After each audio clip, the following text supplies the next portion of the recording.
Rasa kecemburuan itu muncul. Entahlah, aku seperti tak rela istriku berdandan cantik dan bukan untukku. Ya, aku tak rela setiap lelaki yang akan ikut memanjakan mata mereka kala melihat Arumi. Wajahku terlihat sangat kesal ketika dia masuk ke dalam mobil. Bagaimana tidak, aku menyaksikan dengan mata kepalaku sendiri bagaimana beberapa lelaki itu memandangnya saat berjalan kaki menuju ke mobilku. Bahkan hingga langkah kaki itu sudah hampir masuk ke dalam mobilku. Mata-mata para lelaki itu masih saja terus melekat padanya. Tak banyak percakapan yang terjadi antara kami, karena aku sudah lebih dulu terlanjur merasa kesal. Dan Arumi pun enggan untuk membuka mulutnya. Lama tak bersamanya, aku merasa sedikit asing. Mas, aku turun di resto depan situ aja. Pagi ini aku harus bertemu rekan bisnisku. Ucapnya dan sibuk dengan ponsel yang ada di tangannya. Aku mengantarkannya tepat di depan restoran. Sebelum keluar dari mobil, ia mengeluarkan cermin kecil dari dalam tasnya. Sedikit merapikan jilbabnya dan mengoleskan sesuatu ke bibirnya yang membuat bibirnya lebih menawan. Aku sedikit tidak nyaman dengan sikapnya ini. Apa begini kelakuannya di luar tanpa aku? Sebenarnya mereka mau membicarakan bisnis atau apa? Aku menarik paksa cermin kecil yang masih berada di dalam genggamannya. Kamu mau meeting atau mau apa sih sebenarnya? Tanyaku mulai curiga. Mas, kamu apaan sih? Ucapnya sambil merebut kembali cermin kecil yang sudah berpindah ke tanganku.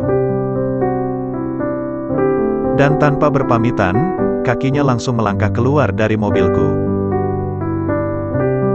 Bahkan tanpa berbalik lagi ke arahku, kaki itu semakin laju melangkah dan langsung menuju masuk ke dalam restoran itu. Arumi, kali ini benar-benar membuatku marah. Dia sudah berubah. Tak seperti istriku yang lembut dulu. Aku semakin terbakar api cemburu, kala ekor mataku menangkap sosok laki-laki yang kemarin kulihat bersama Arumi, juga berada di restoran ini. Buru-buru aku memarkirkan mobilku, dan langsung masuk ke dalam. Sengaja aku duduk di meja yang agak jauh, tapi masih bisa untuk memantau mereka. Selain Arumi, kulihat ada juga satu wanita yang duduk bersama mereka. Namun kenapa Arumi harus duduk bersebelahan dengan laki-laki itu? Aku merasa semakin panas melihat mereka berdua. Seharian aku jadi tak tenang. Aku bahkan bolos dari kantor dan menjadi penguntitnya. Walaupun, tak ada hal aneh yang kutemui darinya sepanjang hari ini. Bukan karena aku tak mempercayainya. Tapi, aku lakukan semua ini karena semata-mata aku takut kehilangan dirinya. Setidaknya aku harus tahu dia sedang bersama siapa. Dengan siapa dia berteman, dan dengan siapa saja ia bergaul. Aku tak boleh lengah, atau aku akan kehilangannya lagi. Ingin sekali aku menyuruhnya untuk berhenti bekerja saja. Toh aku masih bisa menafkahinya. Bahkan kurasa gajiku masih terbilang cukup untuk menambah koleksi tas atau sepatu bermerek untuknya kalau dia mau. Apalagi selama kami berumah tangga, tak pernah sekalipun aku mempermasalahkan soal keuangan kepadanya. Apapun yang ingin ia beli, aku tak pernah melarangnya. Harusnya ia bersyukur akan hal itu. Tapi, untuk sekarang, aku belum berani mengungkapkan keinginanku itu. Dan, seperti sebelum-sebelumnya, Arumi masih tetap tidak mau ku antarkan sampai ke depan rumah. Selalu memilih ku jemput atau ku antarkan hanya sampai di depan kompleks saja. Tapi, ia tetap tak melarang aku bertemu dengan Alif. Kalau mau menemui Alif, silahkan datang sendiri. Tapi, Maaf aku tak bisa menemanimu kalau di rumah. Kenapa? Aku masih belum menceritakan soal kita ke papa. Papa lagi, papa lagi. Arumi, kamu sudah dewasa. Kamu berhak menentukan pilihan hidup kamu.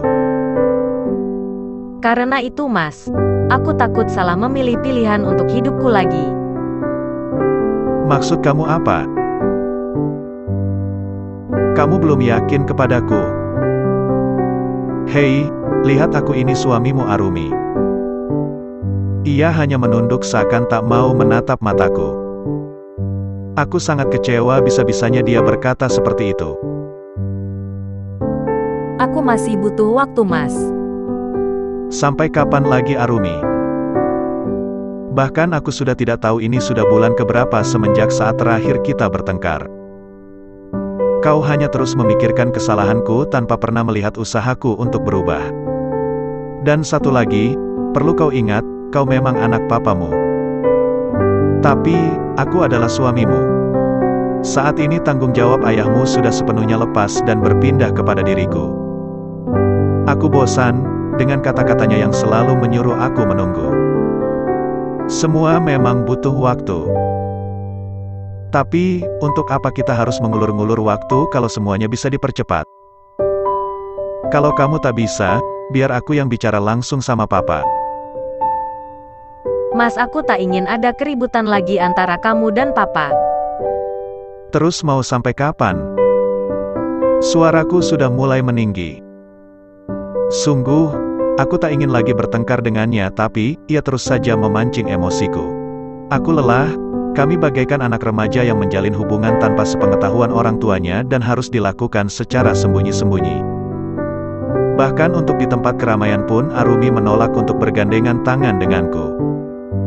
Entahlah papa, atau ada perasaan orang lain yang dia jaga.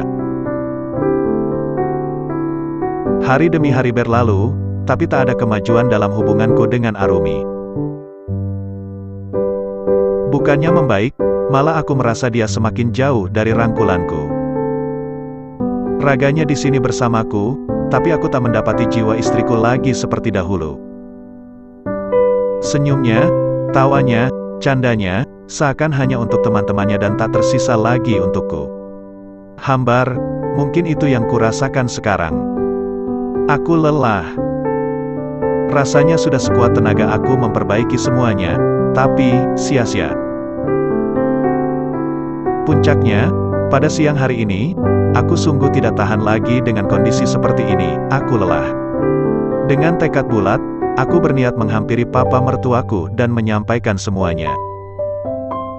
Apapun jawabannya nanti, aku sudah bertekad untuk membawa Arumi dan anakku untuk pulang ke rumahku hari ini. Mereka hakku, mereka milikku. Dan tak ada yang dapat menghalangiku untuk memiliki mereka. Sedikit terasa deg-degan saat mobilku sudah mendekati rumahnya. Aku sengaja tidak memberitahu Arumi kalau aku akan datang ke rumahnya hari ini. Ya, aku tak ingin dia menghalangi niatku lagi. Sudah cukup waktu yang kuberikan selama ini, biarlah kini aku yang bertindak. Tidak tertutup seperti biasanya, kali ini gerbang rumah ini sudah terbuka lebar, seakan sudah siap untuk menyambut kedatanganku. Aku segera memarkirkan mobilku dan segera turun untuk melanjutkan langkah kakiku memasuki rumah itu. Tak lupa di tangan kiriku, menenteng sebuah kotak kecil. Iya, aku sengaja membelikan sebuah hadiah kecil untuk Arumi. Rasanya sudah lama sekali aku tak memberikan hadiah untuknya.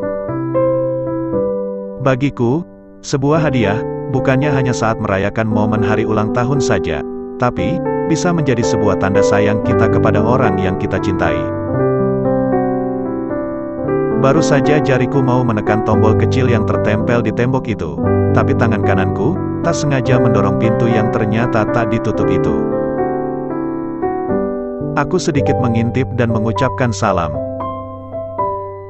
Ternyata suara keras dari TV menutupi suara salamku sehingga tak terdengar sampai ke dalam rumah. Perlahan aku berjalan masuk ke dalam rumah itu. Sebuah pemandangan indah yang kulihat di ruang keluarga.